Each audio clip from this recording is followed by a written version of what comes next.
তুই যদি জানিস যে আমি এত জায়গায় থাকি তবে তুই দেখতে পাস না কেন? কেন দেখতে পাই না জানি? আমি নয়নে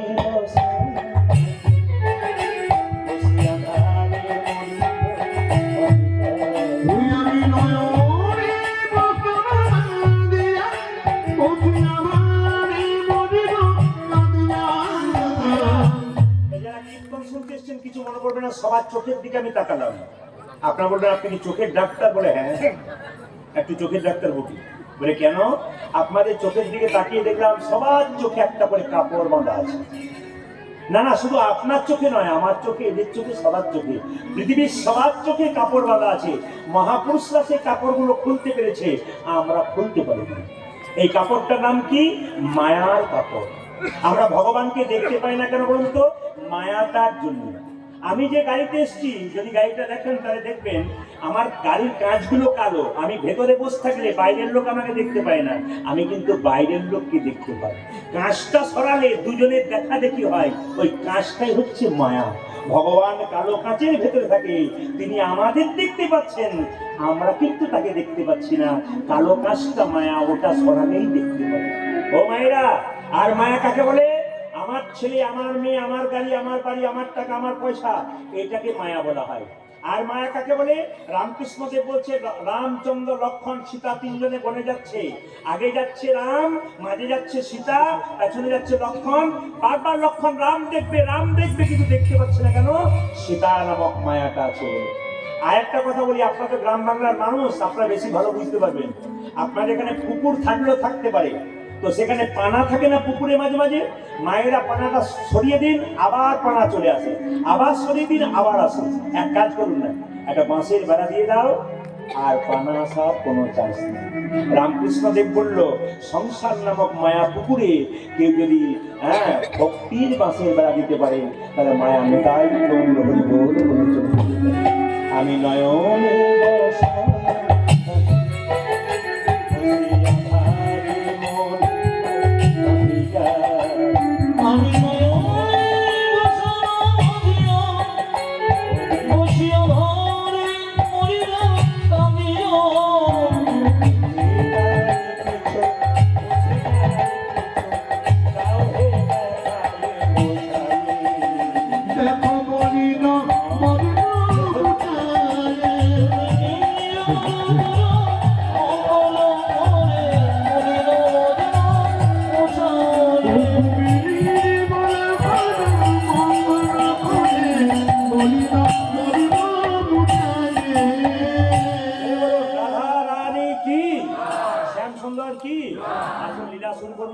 সবাই মিলে একবার হাত তুলে আমরা প্রেমানন্দে একসঙ্গে গাইতে গাইতে সবাই মিলে গৌতমের কাছে একসঙ্গে হাত দিয়ে প্রেমানন্দে মেতে হরি বলো।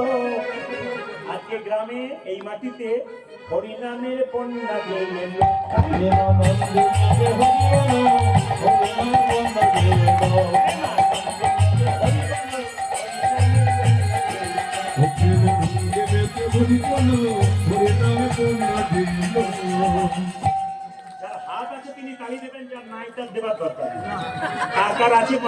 মহাপ্রভু সারা জীবন হাতটা তুলে থাকতে পারলো, আর আমরা হাতটা দিতে পারলাম না। আপনাদের তাও তালি আছে।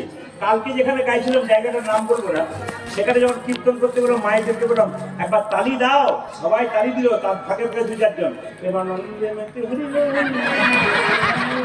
ক্লাসিক্যাল তালি, আবার দু চারজন এত পুড়ে আপনাদের হাতের জোর আছে, হাতুরুন হাতুরুন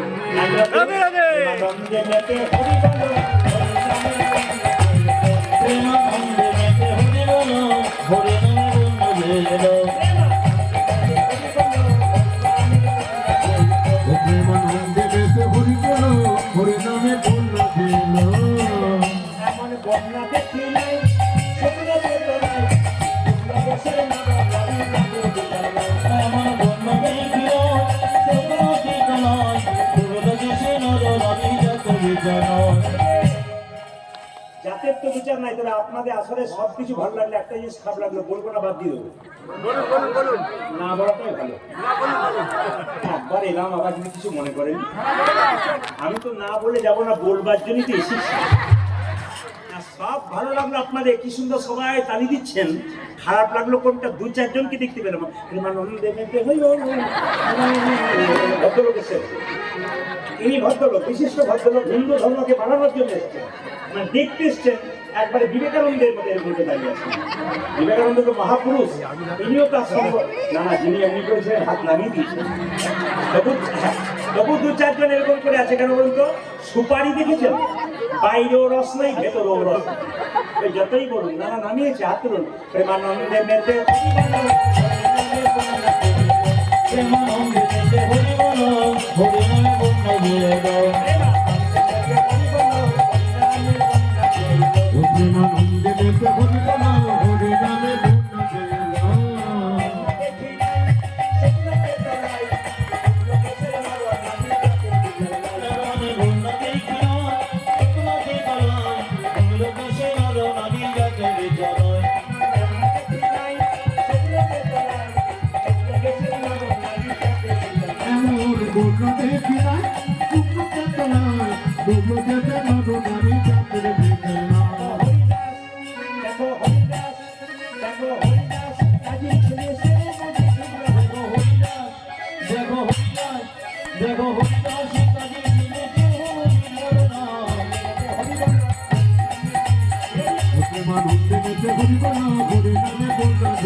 একসঙ্গে বলুন, राधे राधे।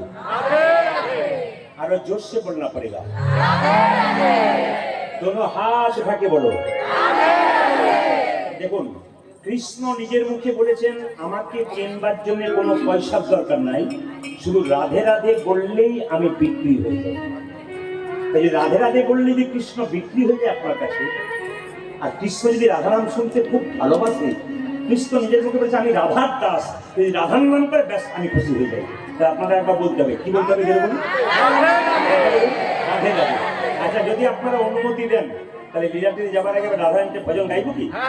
আচ্ছা বেশ, বাবা একটু মনিটরটা দাও। যাই নেতাই সবাই